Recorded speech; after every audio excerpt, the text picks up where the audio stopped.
오늘 본문은 창세기 19장 36절 38절까지입니다. 롯의 두 딸이 아버지로 말미암아 임신하고 큰 딸은 아들을 낳아 이름을 모압이라 했으니 오늘날 모압의 조상이요, 작은 딸도 아들을 낳아 이름을 베남이라 했으니 오늘날 암몬 자손의 조상이었더라.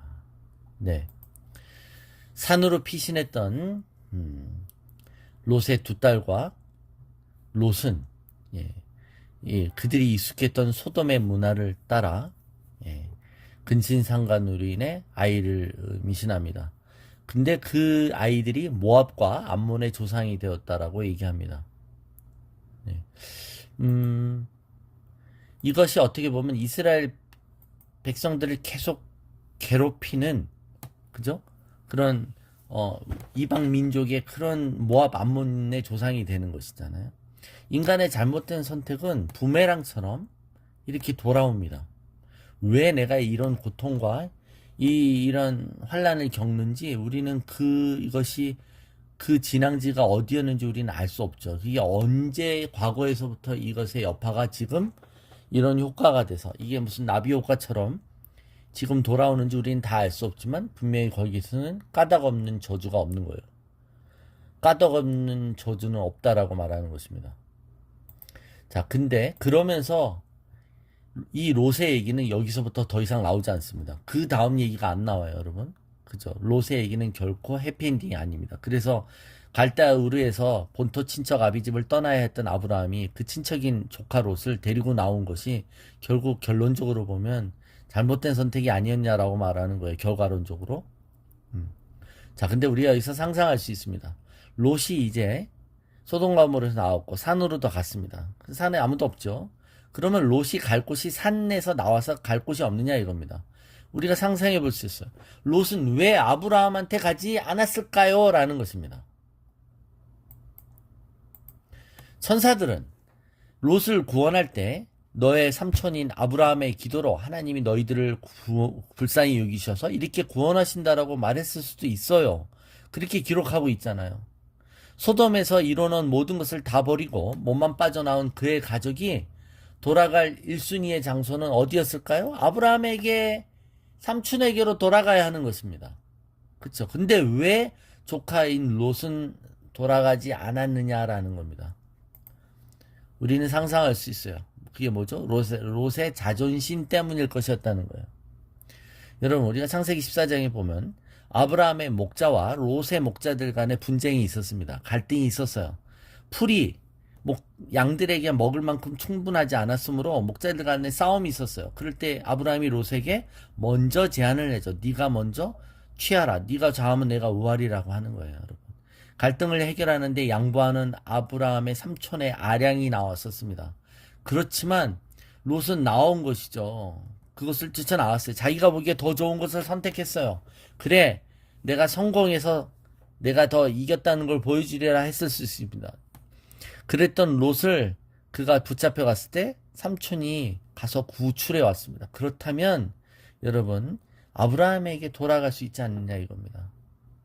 근데 롯이 돌아갔을 때 자기의 모습이 어떻습니까? 재산을 다 잃고 거지가 돼서 아브라함에게 돌아갔을 때 아브라함이 야, 이 녀석아, 거봐, 내가 뭐라 그랬어.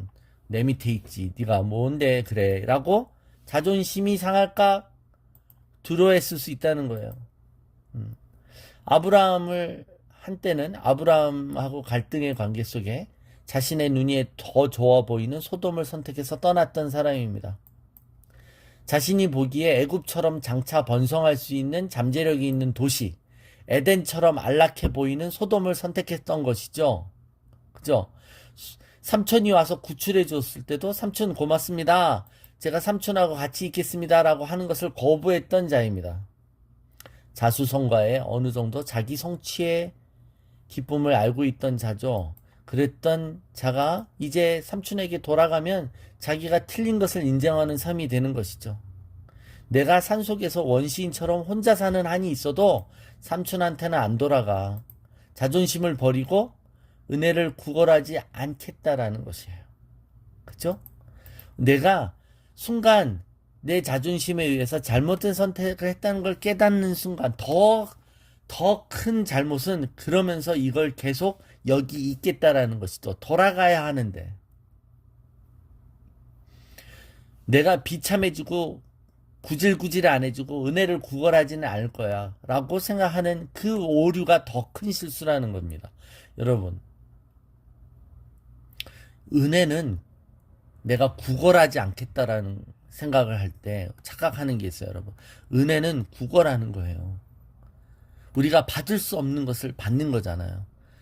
하나님의 은혜를 주실 때 나는 구걸 안 했어, 나는 그걸 누가 달라고 했어, 이게 아니라 하나님이 주실 때 그 은혜를 받는 우리는, 여러분, 우리는 우리의 비참함과 우리의 비참함 속에서도 하나님 앞에 주여, 그죠? 개들도 주인의 상에서 떨어진 것들을 먹습니다 라는 거잖아요. 이게 은혜를 받는 우리의 모습이에요. 여기에 어떤 자괴감과 비참함이 없는 거예요. 하나님의 그 지존무상하심과 하나님의 갭을 느끼는 순간, 여러분, 은혜를 구걸하는 자기가 비참하다고 느껴요? 알량한 인간의 자존심이고 착각이고 교만인 것이죠. 이 세상에서 제일 한심한 사람들이 누구예요? 하나님 앞에서 이런 체면을 차리려고 하는 사람들인 겁니다. 하나님은 겸손한 자에게 은혜를 주십니다. 하나님은 은혜를 주시기를 바라보며 하나님께 와서 읍소하고 자신의 문제를 간구하는 사람들을 사랑하십니다.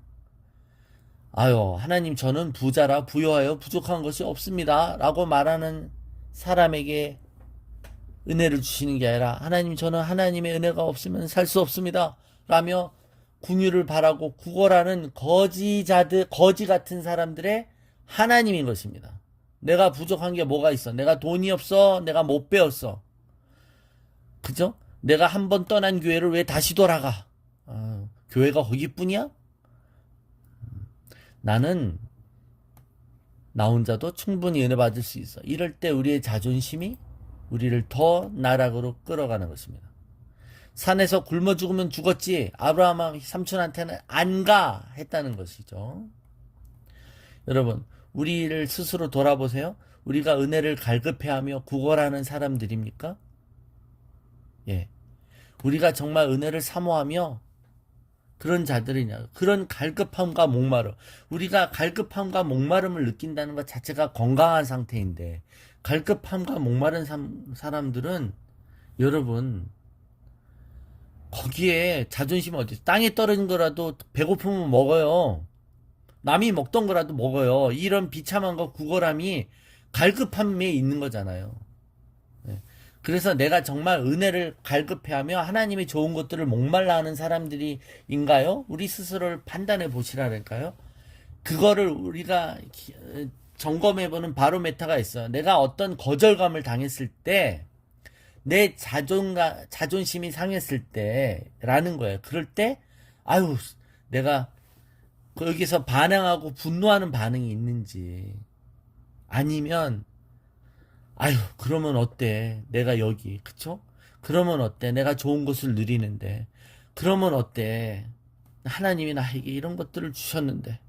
라고 우리 자신을 바라볼 때 우리가 참 긍휼을 얻는 것이죠. 하나님이 우리의 마음을 테스트하신다라고 할 때 뭘 테스트하실까요? 하나님 우리의 마음을 모르실까요? 아니죠. 우리 보고 깨달으라는 거 아니에요. 네가 어떤 사람인 거예요. 그 시험의 종류는 다 이런 자존심의 시험인 거예요. 네가 교만하던 걸 너 스스로 알아라는 거예요. 내가 치사하고 더러워도 내가 거기 안 가라고 하는 건지, 아니면 내가 여기 계속 남아있을 것인지. 탕자가, 여러분, 내가 여기서 돼지 열매를 먹고 굶어 죽으면 죽었지, 내가 집으로는 안 가. 거기 가면 형한테 얼마나 눈총을 받을 거고, 아버지 앞에 나올 때 내가 뭐라 그랬어, 아버지 앞에 당당하게 내가 성공해서 아버지 앞에 나타나겠다고 했는데 이렇게 돌아가? 예, 그러면서 막 할 거 아닙니까? 그렇지 않다는 거예요. 이방 여인이, 수로보니게 여인이 딸의 치유를 위해서 소문을 듣고 예수님을 찾아와서 자녀의 떡을 취하여 개에게 주지 않는다고 예수님이 거절감을 주셨을 때 거지가 아니라 개라고 표현하셨어요. 그죠? 그럴 때 그런 심한 말을 듣고도 그녀가 뭐라고 합니까? 아유, 저는 개 맞습니다. 근데 개는 주인의 상에서 떨어진 부스러기를 먹지 않습니까? 그 부스러기라도 주십시오라고 말하는 거예요. 그러자 주님이 그 여인을 사랑하셔서 네 믿음대로 달아가. 그 믿음이 뭐예요? 믿음이 뭐예요? 나는 주님 없이 못 산다는 것이죠. 나는 이걸 구걸해서라도. 근데 하나님 옆에 우리가 구걸하나요? 아니요. 하나님 우리를 사랑하시는 우리 아버지셔서 우리보다 더 우리에게 주기를 원하시죠. 믿음이 겉으로 보이기엔 뭐처럼 보여요? 은혜를 사모하는 것, 구걸하는 것처럼 보이는 거예요. 새벽 한가운데 내가 우리 집에 방문한 사람을 먹이기 위해서 떡을 구할 때, 그죠? 강청함을 하고 그랬잖아요. 그게 아나이데이아, 뻔뻔하는 거야. 믿음은 이렇듯 뻔뻔한 거예요. 뻔뻔한 거. 롯이 아브라함을 찾아갔다면 아브라함이 롯을 과연 괄시했을까요? 예? 아니요. 소돔에서 살아온 영웅으로 대접받았을 것입니다. 딸들도 거기서 다시 경건한 남자들을 만나 결혼하였을 것이에요. 롯은 자기 자신의 자존심에 철저하려고 했습니다. 그게 오히려 자기에게 정직하다라고 착각했어요. 그죠? 우리는 자신이 저지른 실수를 자기가 감당하는 것이 오히려 정직하다라는 그 교만의 허울에 가려진 그런 그 교만인데도 그거를 정직함이고 자기가 떳떳하라고 착각하는 거예요. 영원한 형벌에 처할 수밖에 없었던 저와 여러분입니다. 우리는 예수님의 보혈로 구원받은 사람들이라는 것을 믿으십니까? 그죠? 우리가 받을 수 없는 것, 누릴 수 없는 것을 받는 거예요. 그것이 우리가 받은 구원의 기쁨이라는 것이죠. 얼마나 이 우리의 영혼이 구원받는 것이 중요합니까? 너무나도 땡 잡은 거 아닙니까? 이 구원의 기쁨과 감격이 있다면 우리는 더 이상 허탄한 것을 쫓거나 우리 세상에서 겪는 모든 불편함에 대해서 불평하지 않을 것입니다. 그래서 여러분 우리가 교제하고 나눌 때 이런 겸손과 구원의 감격과 기쁨만 나누시기를 축원합니다. 자기 목숨만 생각하고 자기의 욕구를 채우기 위해서 사는 사람들이 아니잖아요. 그죠? 우리가 앞에서 묵상했던 것처럼 두려움에서 어디로 갈지를 결정하지 않으셔야만 합니다. 그죠? 온 세상이 악해 있습니다. 이 악한 시대에 우리는 어디로 가야 할까요? 우리가 돌아가야 될 곳은 무엇일까요? 지금이라도 하나님이 내가 돌아가기를 원하고 하나님의 은혜의 자리로 컴백하기를 원하는 곳은 어디일까요? 오늘도 그 하나님이 원하시는 은혜와 긍휼의 자리에 서 있으시기를, 기름 부심이 부어지는 그 폭포의 밑에 겸손히 순종하며 서 있는 저와 여러분 되시기를 축원합니다.